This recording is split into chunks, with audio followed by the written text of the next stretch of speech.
My fiancée and I decided to break up, but she couldn't move out due to the lockdown. After about 4 months of isolating with her, I've realized I don't want to break up anymore. Posted by u/throw_ra_11123. I am not from the US and I'm also not a native English speaker, so I apologize in advance if there are any confusing sentences in this post. My fiancé, 26F, and I, 27M, have been dating since college, and as soon as we graduated, I proposed to her. However, we decided to get married only once we were both financially stable and secure in our jobs. 2 years down the road, we've also been living together for that long, we now meet those requirements. However, our love for each other disappeared, or at least the spark we used to have. We became very busy, her with her graduate education and job, and me with my work. I admit I've been spending way too much time in the office, and once I get home, I use my free time to get ahead with deadlines and other tasks. She's also constantly stressed as she's juggling her education and her teaching job. We never had time for each other anymore, but we were still busy enough not to even notice that. Then March came, she approached me about the subject, and we had a long talk. It was an emotional one, we've known each other for so long, after all, and we were reaching our end after so many years. She was already in the process of booking flights to stay with her parents for a while when the lockdown was announced. She decided not to go home anymore out of fear of possibly carrying the virus and infecting her family. I agreed with that decision, and since then, we've been isolating together.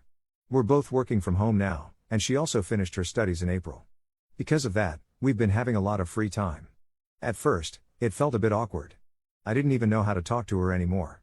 I had gotten used to short and empty small talk with her. But she's always known how to get me out of my shell, so it didn't take too long before we were having full conversations once again. I just found out that she's developed a newfound love for playing Sims 4. She showed me the family she was currently playing with, and I noticed that it was herself and me, plus a dog and a cat whose names were our birth months, lol. She had been so shy initially, but she doesn't know that I was also feeling flustered then. I think this is the start of me questioning our decision to break up. After that, it was the small things. I also caught her up on how my life has been, like my crappy supervisor, how I haven't been taking care of my health lately, etc. And since then, she started pushing me to work out with her, and she's also been trying to get me into healthier food options. I also came to find out new things about her in these months, which is surprising considering how we've been together for many years now. These past few months have been really good. I feel like I've been brought back to the times when we first met, and I feel like a high schooler with a crush. The thing is, I'm not sure if I can trust my feelings right now. The only person I've had contact with was her, except for my frequent calls with family and friends, and I may just be experiencing infatuation. I also think we're lucky since we're both very free right now. But I keep thinking, what happens after the lockdown ends? Will we go back to being those busy people who have too little time for each other? I also don't know how to approach her about this. She's always been the talker in our relationship, you know. But at the same time, I'm also afraid to talk about it and potentially ruin things for us right now. What if she doesn't feel the same? What if she's just treating me kindly because that's who she is, a genuinely kind person?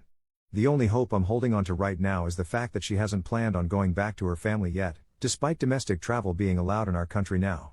How do I go about this? /relevant comments. Commenter. I think maybe try it while y'all are talking or playing a game or doing something together. Just say, I don't think I want to break up anymore, and that should get the conversation started. Op's response. Oh boy, I've honestly tried so many times to bring it up. We were playing Sims once, and in my head, I was yelling at myself to ask why she made our family in that game, but I could never get the words out. Instead, I just went silent the whole time while she talked. Sigh. Commenter 2. Not to put too fine a point on it, but you not talking to her was a big part of the problem in the first place. Commenter 3. When my fiancé and I were in a rough place, I bought Sims. He eventually started playing too, and the first household he made was the two of us, our 2 cats, a dog, and a toddler. He realized that was how he was feeling subconsciously, he did want to be with me. The outside world will do what it can to make your life harder.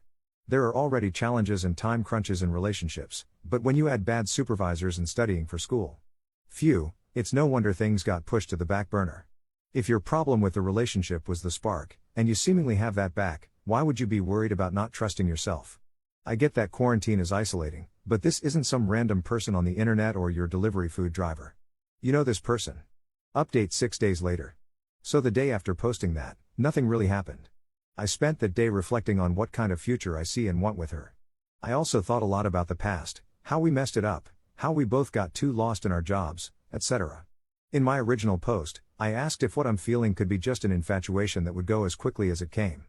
But I realized that my feelings for her never really disappeared to begin with. It's like my heart just went into a deep sleep and I forgot how many feelings I carry for her. I think some of you may know, and have pointed out, that I'm not really good at communicating my feelings. I tend to keep things to myself, and my fiancée is one of the few people who can be patient with that. Some suggested writing a letter instead, or a note, or marrying her in The Sims. I ended up with drafts of sappy letters that I ended up scrapping and a sad attempt to recreate us in The Sims. But still, I wanted to make an effort to show her what I couldn't say through words. I've heard about her wanting a few DLCs in The Sims in the past, so I had the idea to buy a few for her. Sims DLCs are pretty expensive, especially in our currency. I surprised her by stealing her laptop for a few hours, and once I gave it back to her, she was elated and so happy. It was really nice seeing her get so excited over it. We played together that whole day and tried to solve the mystery in Strangerville, a game pack in The Sims. It was so fun. The next day, I found her in the kitchen trying to bake something. It was a blueberry cheesecake recipe she saw on YouTube. I basically became her cooking assistant that day, helping her as much as I could, and we ended up with a pretty decent outcome that I bet would have tasted better if I hadn't messed up so much. She still said she had so much fun and loved the cheesecake, though. The next day, which was just yesterday, something important happened. We were basically just snuggled up on the couch playing when our Sims autonomously tried for baby in the bed. It was hilarious, and we initially laughed about it, but then we got pretty silent. She then closed her laptop and hugged me tightly, without saying anything. I think that was my realization that, oh, she feels the same as I do. So I knew I had to speak up. I'm still impressed with myself for managing to talk yesterday without choking up, basically opening up the conversation like, "Are you planning to go to your parents soon?" And she said no, she doesn't feel like it yet. I asked her why, and she told me she wanted to stay. I told her I wanted her to stay too. We went to sleep that night just huddled together. And even though we didn't really explicitly say it, I think we're now aware of each other's feelings, and it feels like a really huge improvement to me. Earlier we ate breakfast together. We weren't as chatty as we've been the last few months, but the silence was comforting. We also watched Knives Out together. We haven't had the conversation yet, but I'm going to bring it up to her tonight. I'm really glad this whole ordeal went much nicer than I expected it would, and I'm relieved I didn't let my doubts get the best of me. Though I still have to get better at how I communicate things, I'm going to learn, for her. Thank you to everyone who left nice comments on my original post. I apologize again if there are any mistakes in my post. I'm not a native English speaker, nor am I from the USA. Second update same day. Okay, hi. I posted this thinking the same people who saw my last post would respond, and seeing that a few users wanted an update back then, I thought, what the hell, why not give them a little update right now and leave it at that? Now I have 5x the audience I had last time. Right now, my fiancé is sleeping next to me. Yes, we had the talk. As soon as I posted this, I logged out and gathered myself so I could tell her what's been on my mind for months. It's not really something so exciting. We basically just sat down together and talked about what went wrong before. I told her the things I said in my last post, and she admitted to worrying about what happens after the lockdown gets fully lifted too. We both acknowledged that we worked too hard to become financially stable so that we can get married. Right now, though, all we could do was promise and talk about how we're going to manage our time better, since we have no idea if our country is ever going to return to normal, the curve is not getting flattened at all, and the quarantine is about to get extended again. And then we talked about our feelings. I got to tell her I love her again, for the first time in years probably, and she told me the same. After that, it was back to a lighter conversation. We basically just bonded until she fell asleep. I honestly thought only a handful of people would see my post. I made sure to use Reddit because this isn't really a big platform in our country, and I was sure she wouldn't see this post, but now that there are like 20k upvotes as I'm typing this, I think she might stumble upon it sooner or later. Well then, I know she's going to be whining a lot about this, but she'd be glad to know that a lot of people found our relationship wholesome. Thank you all for the kind comments. I know some people are thinking, why haven't you just talked to her in the first place? But getting some perspective from other people really did help give a push. I think if I had left myself alone with the thoughts I was having, things would have gone a lot worse, so I'm really grateful.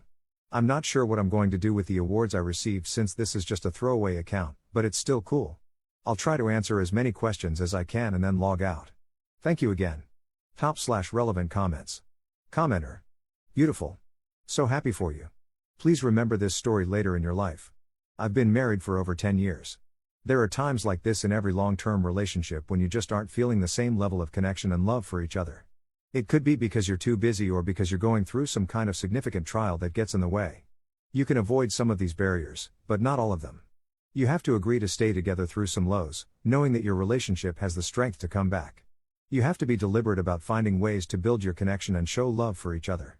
You have to agree to be kind to each other, to always see each other as beautiful human beings, even when you don't feel the same level of connection.